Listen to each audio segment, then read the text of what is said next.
ನಮಾಮಿ ಶಂಕರ ಸದಾಶಿವಸಮಾರಂಭಂ ಶಂಕರಾಚಾರ್ಯ ಮಧ್ಯಮಾಂ ಅಸ್ಮದಾಚಾರ್ಯ ಪರ್ಯಂತಂ ವಂದೇ ಗುರು ಪರಂಪರಾಂ ಶ್ರುತಿ ಸ್ಮೃತಿ ಪುರಾಣಾನಾಂ ಆಲಯಂ ಕರುಣಾಲಯಂ ನಮಾಮಿ ಭಗವತ್ಪಾದಂ ಶಂಕರಂ ಲೋಕಶಂಕರಂ.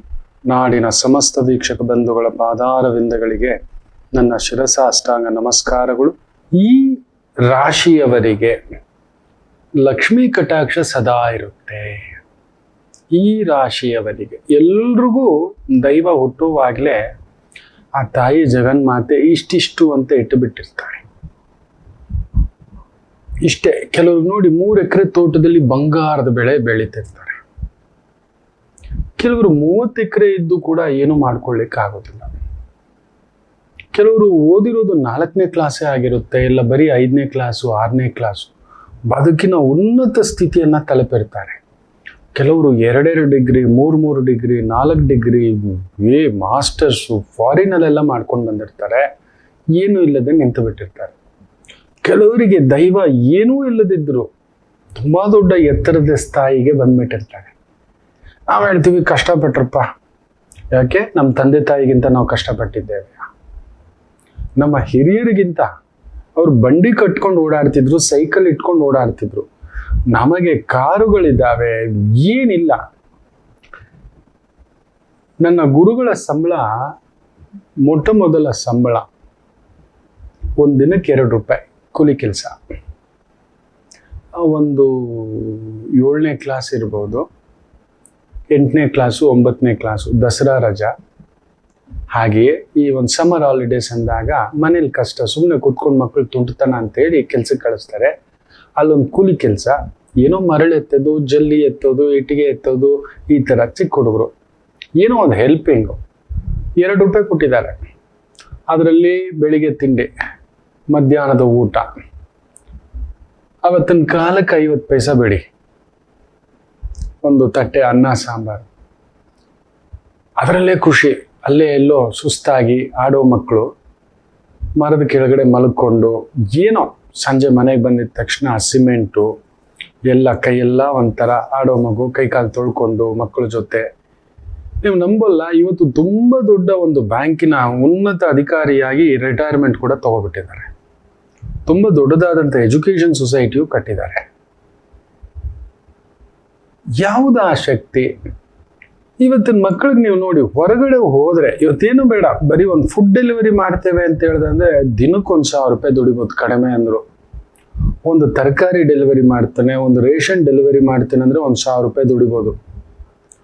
ಒಂದು BCom, ಒಂದು MBA ಈ ಥರದ್ದು ಏನಾದರೂ ಮಾಡ್ಕೊಂಡು ಕೆಲಸ ಪಟ್ಟಾಗಿ ಇಟ್ಕೊಂಡು ಮಾಡ್ತೇನೆ ಅನ್ನೋದಾದ್ರೆ 30,000 30 ಲಕ್ಷದ ಸಂಬಳ ಇರ್ತಕ್ಕಂಥವ್ನು ನೋಡಿದ್ದಾನೆ.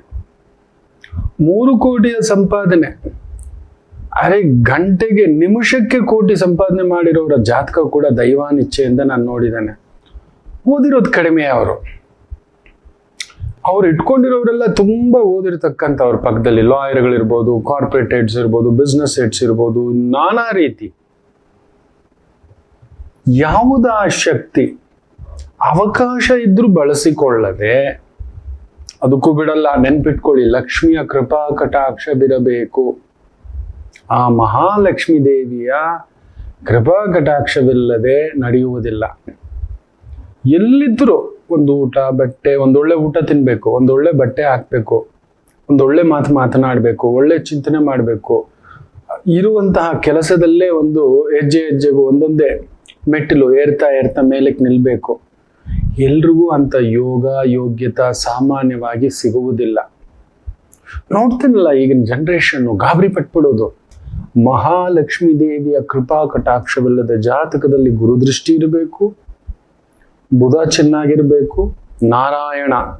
ಅದಕ್ಕೆ ಸ್ಥಿತಿಕಾರಕತ್ವಕ್ಕೆ ನಾವೇನಾದ್ರೂ ಏನಿದ್ದೀವಿ, ಏನ್ ಮಾಡ್ತಿದೀವಿ, ಏನ್ ಮಾಡ್ಬೇಕು, ಇದನ್ನ ಆಲೋಚನೆ ಮಾಡಿ ಹೆಜ್ಜೆ ಇಡ್ಬೇಕು. ಇದು ಮಾಡೋದು ಸರಿಯಾ ತಪ್ಪ, ವಿವೇಚನೆ, ಆಲೋಚನೆ, ಇವುಗಳನ್ನ ಮಾಡ್ಲಿಕ್ಕೆ ಬುಧಗ್ರಹ ಅತಿ ಮುಖ್ಯ ಕಾರಕತ್ವ. ನಾರಾಯಣ, ಬುಧಗ್ರಹ ನಾರಾಯಣ, ಶ್ರೀನಿವಾಸ. ಗಡಿಬಿಡಿ, ಕನ್ಫ್ಯೂಷನ್, ಆತಂಕ, ನಾರಾಯಣ. ಬುಧಗ್ರಹ ವಿಪರೀತ ವೇಗ, ನಾರಾಯಣ. ವಿಪರೀತ ಆತಂಕ, ನಾರಾಯಣ. ಇವತ್ತು ಮಾಡ್ತಿರೋ ಸ್ಥಿತಿ ಇದೇನಾಗ್ಬಿಡುತ್ತೋ, ಮುಂದೇನಾಗ್ಬಿಡುತ್ತೋ. ಅದೇ ಲಕ್ಷ್ಮಿ ಸೇರಿಬಿಟ್ರೆ ಶುಕ್ರ ಬುಧ ಜಾತಕದಲ್ಲಿ ಒಳ್ಳೆ ಸ್ಥಾನದಲ್ಲಿ ಸೇರಿದ್ದರೆ ಲಕ್ಷ್ಮೀನಾರಾಯಣ ಯೋಗ ಆಗುತ್ತೆ. ಲಕ್ಷ್ಮೀ ನಾರಾಯಣ ಯೋಗ. ಶುಕ್ರ ಗ್ರಹವನ್ನ ಲಕ್ಷ್ಮಿ ಅಂತೇವೆ. ಹೌದು. ಬುಧ ಸೇರಿಬಿಟ್ರೆ ನನ್ನ ಗುರುಗಳ ಧರ್ಮಪತ್ನಿಯ ಜಾತಕದಲ್ಲಿ ಆ ಶುಕ್ರ ಬುಧನ ಸಂಕಲ್ಪ ನೋಡಿದ್ದಾನೆ. ಓ, ಲಕ್ಷ್ಮೀನಾರಾಯಣ ಯಾವತ್ತಿಗೂ ದುಡ್ಡು ಕೊರತೆ ಇಲ್ಲ. ಹೌದು, ನನಗೂ ಆಶ್ಚರ್ಯ. ಅವರ ಸೋದರಿಯ ಜಾತಕದಲ್ಲಿ ನೋಡ್ತಾನೆ, ಅಲ್ಲೂ ಲಕ್ಷ್ಮೀನಾರಾಯಣ, ಶುಕ್ರ ಬುಧ. ಆಹಾ, ಅದಕ್ಕೆ ನಮ್ಮ ಗುರುಗಳು ಈ ಪಾಟಿ ಸ್ಥಿತಿವಂತರು. ಅನುರಾಗಕ್ಕಾಗ್ಲಿ, ಊಟಕ್ಕಾಗ್ಲಿ, ಬದುಕಿಗಾಗ್ಲಿ ಒಳ್ಳೆ ಒಳ್ಳೆ ಬಟ್ಟೆ, ಒಳ್ಳೆ ಊಟ, ಒಳ್ಳೆ ವಾಹನ, ಒಳ್ಳೆ ಗೌರವ, ಒಳ್ಳೆ ಹೆಸರು. ಲಕ್ಷ್ಮಿ ತಾಂಡವಾಡ್ತಿದೆ. ಅಲ್ಲೊಂದು ಅನುಬಂಧ ಇದೆ. ಮನೆ ತುಂಬಾ ಹೆಣ್ಮಕ್ಳು, 11 ಜನ ಮಕ್ಕಳಿದ್ದಾರೆ ಮನೆಯಲ್ಲಿ, ಹೆಣ್ಮಕ್ಳು. ಅದು ನೋಡೋದೇ ಆನಂದ. ಕಾರಣ ಲಕ್ಷ್ಮೀನಾರಾಯಣ ಕಾರಕತ್ವ. ಜಾತಕದಲ್ಲಿ ಶುಕ್ರ ಬುಧರ ಸಂಗಮ ಅದ್ಭುತವಾಗಿ ಏನಾದರೂ ಇದ್ದರೆ ಭಾಗ್ಯೋದಯವೇ. ಅಂತ ಒಂದು ಭಾಗ್ಯೋದಯದ ರಾಶಿಗಳಿದ್ದಾವೆ. ಅದರಲ್ಲಿ ಅತಿ ಮುಖ್ಯವಾಗಿ ಯಾವಾಗಲೂ ದುಡ್ಡಿಗೆ ಕೊರತೆ ಬರದ ಹಾಗೆ ಕೆಲವು ರಾಶಿಗಳಿಗೆ ದೈವ ನಿಂತು ನಡೆಸಿಕೊಡುತ್ತದೆ. ಹೌದು, ಎಲ್ಲಾ ರಾಶಿಗಳಿಗೂ ಅಲ್ಲ, ಕೆಲವು ರಾಶಿಗಳಿಗೆ. ಅದು ದಶ, ಭುಕ್ತಿ, ಯೋಗ, ಕರ್ಣ ಇದೆಲ್ಲ ಕೂಡಿ ಬರಬೇಕು. ಆಮೇಲೆ ಅನುಭವಿಸ್ಲಿಕ್ಕೆ ಯೋಗ ಇರಬೇಕು. ಪರರು ಪಾಲು ಕೋರ್ಟ್ಗಿಟ್ರಂತೆ, ಯಾರೋ ಬರ್ಸ್ಕೊಬಿಟ್ರಂತೆ, ಯಾರೋ ಮೋಸ ಮಾಡಿಬಿಟ್ರಂತೆ, ಒಂದು ಸ್ಥಿತ್ಯಂತರದವರೆಗೂ ಕೆಲವರಿಗೆ ಸಂಪಾದನೆ ಇರುತ್ತೆ, ಆಮೇಲೆ ನಿಲ್ಲಾಗ್ಬಿಡುತ್ತೆ. ಒಂದು ಉದಾಹರಣೆ, ಅನಿಲ್ ಅಂಬಾನಿ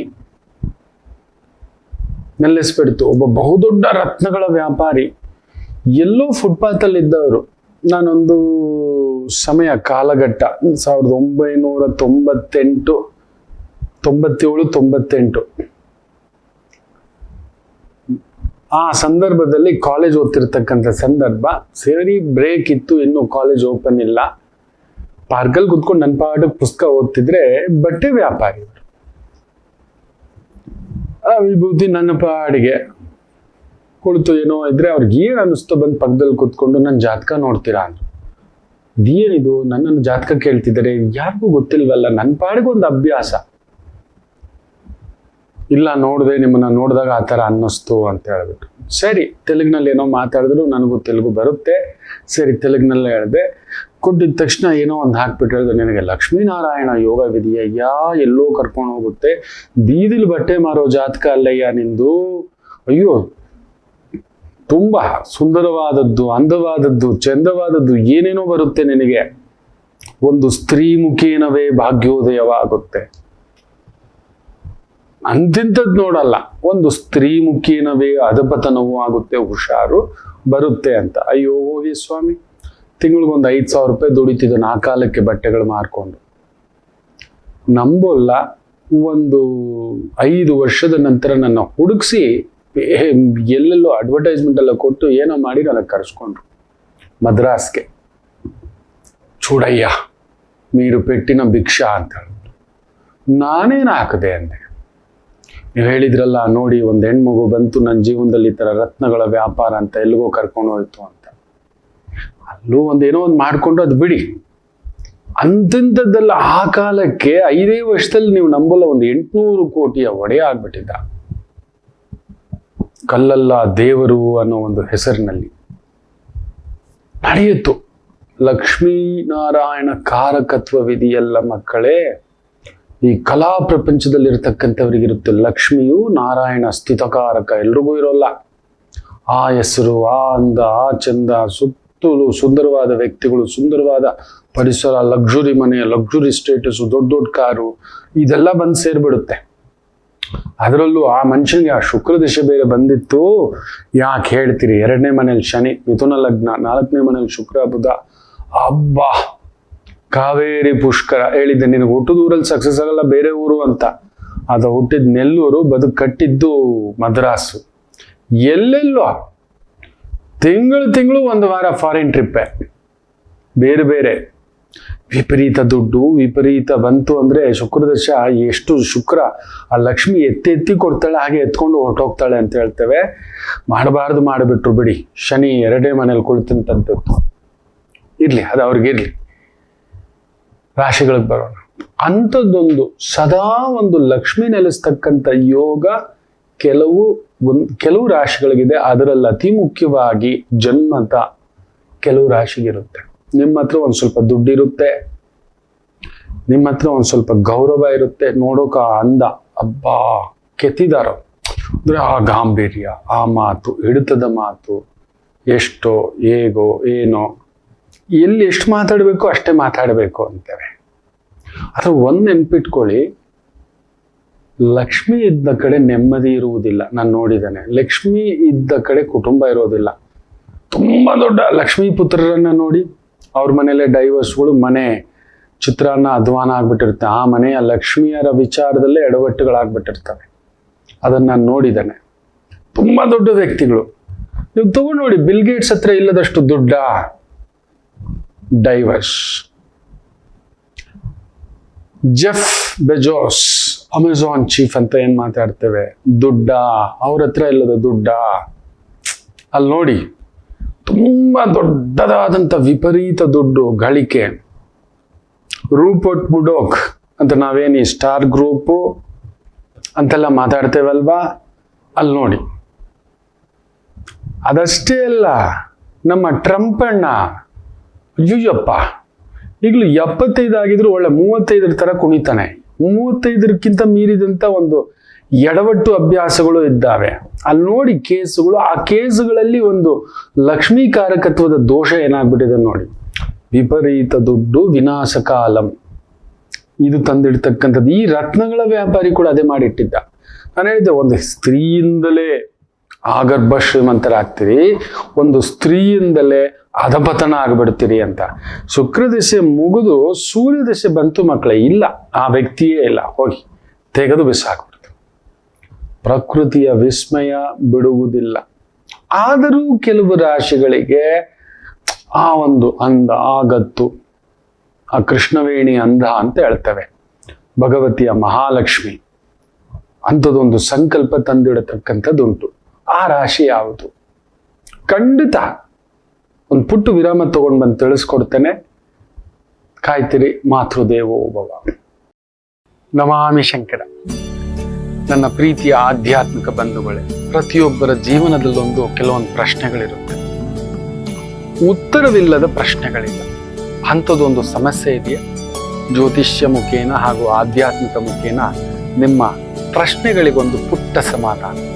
ಈ ಕೂಡಲೇ ಕೆಳಗಿನ ಸಂಖ್ಯೆಗೆ ಕರೆ ಮಾಡಿ, ಇಲ್ಲವೇ ವಾಟ್ಸಪ್ ಮಾಡಿ, ಹಾಗೂ ನಮ್ಮ ನಮಾಮಿ ಶಂಕರ ಯೂಟ್ಯೂಬ್ ಚಾನೆಲ್ ಮುಖಾಂತರವೂ ಕೂಡ ಸರಳ ಪರಿಹಾರವನ್ನು ತಾವು ವೀಕ್ಷಿಸಿ ಹಾಗೂ ಪಡೆಯಬಹುದು. ನಮಾಮಿ ಶಂಕರ. ನಮಾಮಿ ಶಂಕರ. ಹೌದು, ಭಗವತಿ ಎಲ್ಲರಿಗೂ ಸ್ವಲ್ಪ ದುಡ್ಡು ಆ ಸಮಯಕ್ಕಾದ್ರೂ ಒಂದಷ್ಟು ದುಡ್ಡು ಇರಬೇಕು ಮಕ್ಕಳೇ, ಇರಬೇಕು. ಮನುಷ್ಯನ ಹತ್ರ ಒಂದು ಸ್ವಲ್ಪ ದುಡ್ಡು, ಒಂದು ಸ್ವಲ್ಪ ಆಸ್ತಿ, ಒಂದು ಸ್ವಲ್ಪ ಬಂಗಾರ, ಒಂದು ಸ್ವಲ್ಪ ಭೂಮಿ ಇಟ್ಟುಕೊಂಡಿರಬೇಕು. ನಮ್ಮ ವೈದಿಕ ಸಂಪ್ರದಾಯದಲ್ಲಿ, ನಮ್ಮ ಭರತ ಖಂಡದಲ್ಲಿ, ನಮ್ಮ ಹೈಂದವ ದೇಶದಲ್ಲಿ ತಿಳಿಸಿಕೊಟ್ಟಿರೋ ಪದ್ಧತಿ ಇದು. ಬೇರೆ ಯಾವ ದೇಶದಲ್ಲೂ ಇಲ್ಲ. ಮಕ್ಕಳಿಗೋಸ್ಕರ, ಮಡದಿಗೋಸ್ಕರ, ನಮಗೋಸ್ಕರ ಏನೋ ಎತ್ತಿಟ್ಟಿದ್ದೀವಿ ಕಷ್ಟಕಾಲಕ್ಕೆ. ಆ ಒಂದು ಒಡವೆ, ಆ ಒಂದು ಸ್ವಲ್ಪ ಬಂಗಾರ ಅನ್ನತಕ್ಕಂಥದ್ದು ಕಾಪಾಡಿಸುತ್ತದೆ. ಸದಾ ನಿಮ್ಮ ಹತ್ರ ಒಂದು ಸ್ವಲ್ಪ ಬಂಗಾರ ಆದರೂ ಇರುತ್ತೆ, ಸ್ವಲ್ಪ ದುಡ್ಡಾದರೂ ಇರುತ್ತೆ. ಒಂಚೂರು ಭೂಮಿಯಲ್ಲಿ ಒಂಚೂರು ಕದಲಿಕೆ ಆಗ್ಬೋದು.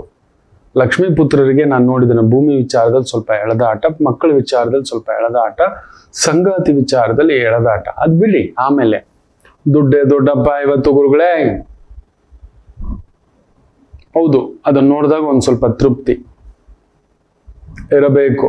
ಅಂಥದ್ದೊಂದು ರಾಶಿ, ಟಾಪ್ 12 ರಾಶಿಗಳಲ್ಲಿ 3 ರಾಶಿಗಳಿದ್ದಾವೆ. ಲಕ್ಷ್ಮೀನಾರಾಯಣ ಸಂಕಲ್ಪ ಅನ್ನತಕ್ಕಂಥದ್ದು ಇನ್ಯಾವುದೂ ಅಲ್ಲ. ಅತಿ ಮುಖ್ಯವಾಗಿ ಈ ಟಾಪ್ 3 ರಾಶಿಗಳಲ್ಲಿ ಒಂದು ವೃಷಭ ರಾಶಿ. ಹೌದು ಅಲ್ವೋ ಹೇಳಿ? ನಿಮ್ಮ ಹತ್ರ ಒಂದು ಸ್ವಲ್ಪ ದುಡ್ಡಾದ್ರೂ ಇದ್ದೇ ಇರುತ್ತಾ ಇಲ್ವಾ? ಆ ಅಂದ, ಆ ಚಂದ, ಆ ಗತ್ತು, ಆ ತೂಕ, ದೈವ. ಕಷ್ಟಪಟ್ಟು ದುಡ್ದಿರ್ಬೋದು, ಅದು ಬೇರೆ. ಸುಖವಾಗಿ ದುಡ್ದಿರ್ಬೋದು, ಅದು ಬೇರೆ. ದುಡ್ಡಿದೆಯಾ ಇಲ್ವಾ? ಒಂದ್ ಸ್ವಲ್ಪ ಬಂಗಾರ ಇದೆಯಾ ಇಲ್ವಾ? ಕೊಡೋ ಕೈರಿ ನಿಮ್ದು. ಹೌದು ಅಲ್ವಾ? ಕೊಟ್ಟಿದ್ದೀರಾ ಇಲ್ವಾ ಹೇಳಿ? ಕೊಟ್ಟಿದ್ದೀರಿ. ಕೊಟ್ಟು ಮೋಸ ಹೋಗಿದ್ದೀರಿ, ಅದು ಬೇರೆ.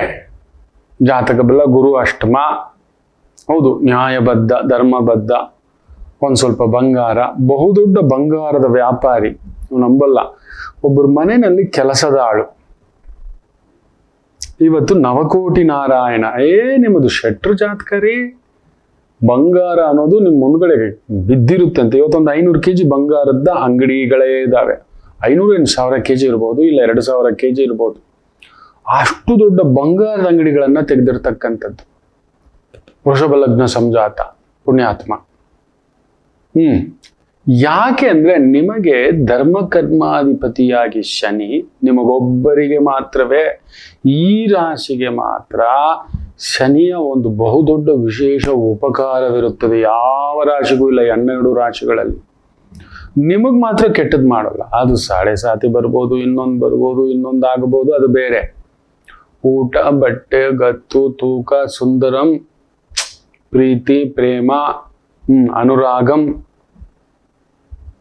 ಒಂದು ಕುಟುಂಬದ ವಿಚಾರದಲ್ಲಿ ನೋವಿರುತ್ತೆ, ಅದು ಬಿಡಿ. ಮನೆಯವರೋ, ಒಡ ಹುಟ್ಟಿದವರೋ, ಇನ್ನೊಂದು ಸಂಗಾತಿಯೋ, ಈ ಥರದ್ದು ಒಂದಿರುತ್ತೆ. ಇಲ್ಲ ವಿಪರೀತ ವ್ಯಾಮೋಹ, ಮೋಹ, ಪ್ರೀತಿ ಭಾವಗಳಿಂದ ಒದ್ದಾಡಿ ಸ್ವಲ್ಪ ಎಳೆದಾಟ ಮಾಡ್ಕೊಳ್ತಕ್ಕಂಥದ್ದಾಗುತ್ತೆ, ಅದು ಬಿಡಿ. ಆದ್ರೆ ಹೌದು ಅಲ್ವೋ ಹೇಳಿ, ಒಳ್ಳೆ ಬಟ್ಟೆ ಹಾಕ್ತಿದ್ದೀರಾ ಇಲ್ವಾ ಹೇಳಿ. ಸೆಂಟ್ ಇಲ್ದೆ ಬರೋಲ್ಲ, ಇಲ್ಲ ಸೆಂಟ್ ನೀವು ಯಾವ್ದಾದ್ರು ಫಂಕ್ಷನ್ಗಾದ್ರೂ ಹಾಕೊಂಡು ಹೋಗ್ತೀರಾ, ಹೌದು ಅಲ್ವೋ ಹೇಳಿ. ಇದೇ ನಿಮಗೆ ದೈವ ಕೊಟ್ಟಿದೆ, ಆ ದೈವದ ಸಂಕಲ್ಪವಿದೆ. ಭೂಮಿ ವಿಚಾರದಲ್ಲೂ ಎಳೆದಾಟ ಆಗಿರುತ್ತೆ, ಹೌದೋ ಇಲ್ವೋ ಹೇಳಿ.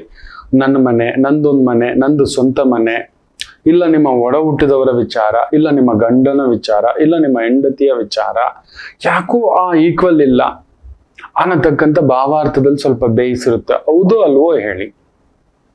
ಲಕ್ಷ್ಮೀ ಪುತ್ರರಲ್ವಾ, ಲಕ್ಷ್ಮಿ ಕೊಟ್ಮೇಲೆ ಈ ಟೆನ್ಷನ್ ಕೊಡ್ಬೇಕು. ಅಲ್ಲೊಂದು ಖರ್ಚು, ಮಕ್ಕಳಿಗೋಸ್ಕರ ಖರ್ಚು, ಮನೆಗೋಸ್ಕರ ಖರ್ಚು, ನಂಬಿ ಯಾರಿಗೋ ದುಡ್ಡು ಕೊಟ್ಟು ಖರ್ಚು, ಈ ತರದ್ದು ಭಾವಾರ್ಥಗಳನ್ನ ವಿಪರೀತ ಮಾಡಿಸಿರ್ತಕ್ಕಂಥದ್ದು ಆಗಿರುತ್ತೆ, ಹೌದು ಅಲ್ವೋ ಹೇಳಿ. ಲಕ್ಷ್ಮೀ ಪುತ್ರರೇ, ಎಲ್ಲಿದ್ರು, ಹೇಗಿದ್ರು, ನಿಮ್ಮ ಎಂಟರ್ಟೈನ್ಮೆಂಟ್ ಕಡಿಮೆ ಆಗುತ್ತೆ ಹೇಳ್ಬೇಡಿ ನೋಡೋಣ.